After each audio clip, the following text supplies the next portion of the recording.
Hi everyone. I shared a reflection on tying together Mary's role and Judas's role.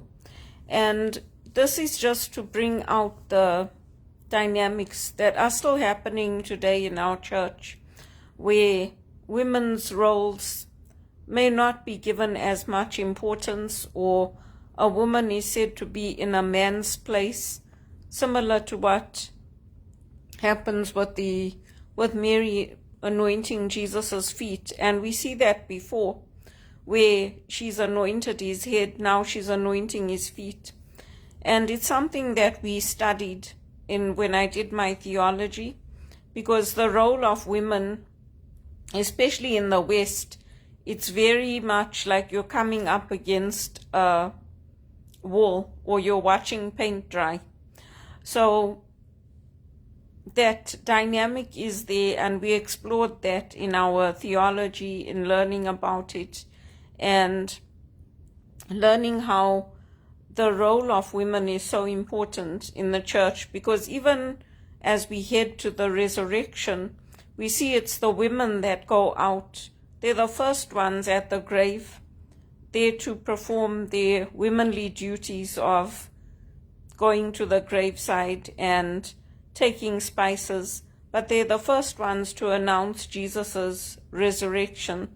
So here you see the women and the role of the woman, and you see how Judas is offended, Judas is insulted, because up until this point there have been instances where Jesus has brought women in, but this is the most dramatic, it's the most striking, and it's in a way taking away from his importance. And then you see this correction coming, where Jesus is taking the bread and dipping it and giving it to Judas, and he's honoring him. And I watched the daily TV mass today, and even when Jesus is being arrested in Gethsemane, he calls Judas friend. He doesn't call him enemy, he calls him friend. He's beloved.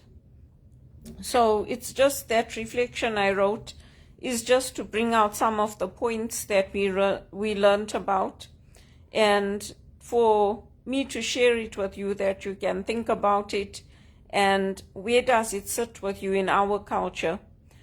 And also to remember Pope Francis, because he went to the prisons and he washed the feet of the women there and brought them into sacred ministry, because now they too are commissioned, whether they are in the prison or whether they are in the world and being released, they are now commissioned to go out and to serve others, to take that gospel message to others. So it's just to bring out the beauty of what was happening and that sacred act of love. And for us women, you will find that when it's our friends, when it's our families, we'll bring the best out. We'll want to make sure we provide the best meal. We want to make people feel special. And you see Mary doing this in this gospel. So I just wanted to tie them together. So technically Lent ends today at the end of the day. You might say it's tomorrow, but if you're going from sun up to sundown, technically it's end of day today. So it just depends how you think of it. And then you can also see maybe Judas's hurt, maybe how he's feeling insulted, that she's being given this privilege to do this. And it's easy for us to say, yeah, well, Judas was evil, but in us, we also carry sin. We also responsible for Jesus's death on the cross. We also serve. Yes, we have good in us and we are commissioned and we go out and we help.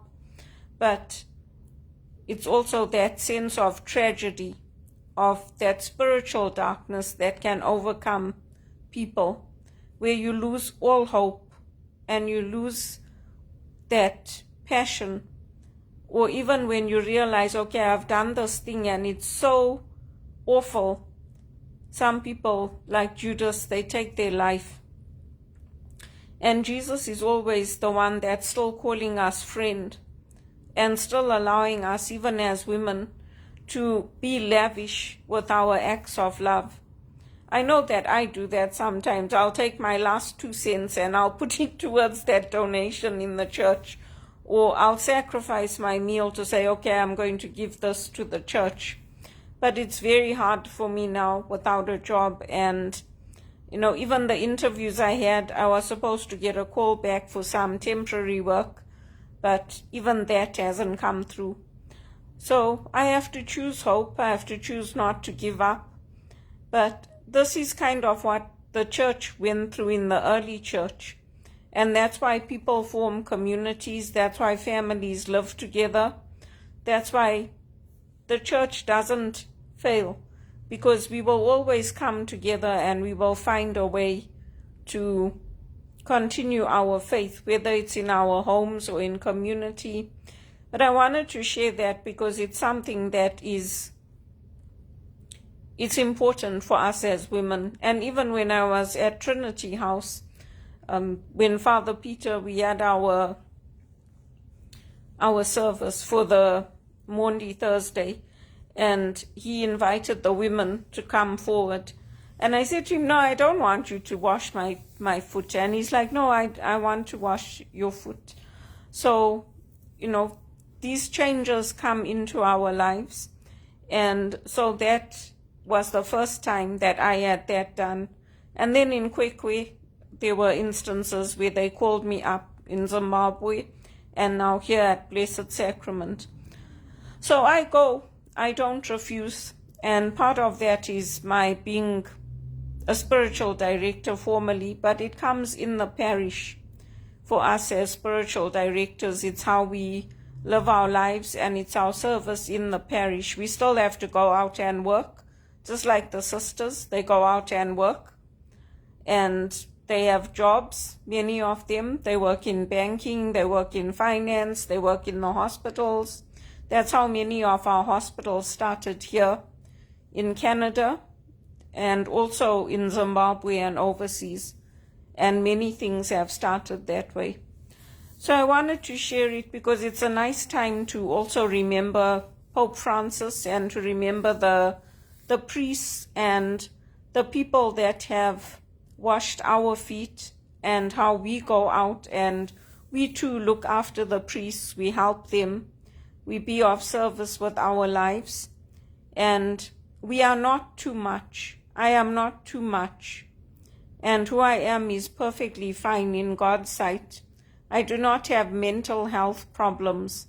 And there's nothing wrong with what I'm posting on Facebook. But if other people have a problem with it, they should go and have their own mental health checks done. Because this is part of my training and it's part of what I am supposed to do. And even asking for money to make ends meet, to have options, there's nothing wrong with that. I still love God first, but that doesn't mean that I don't need money to live.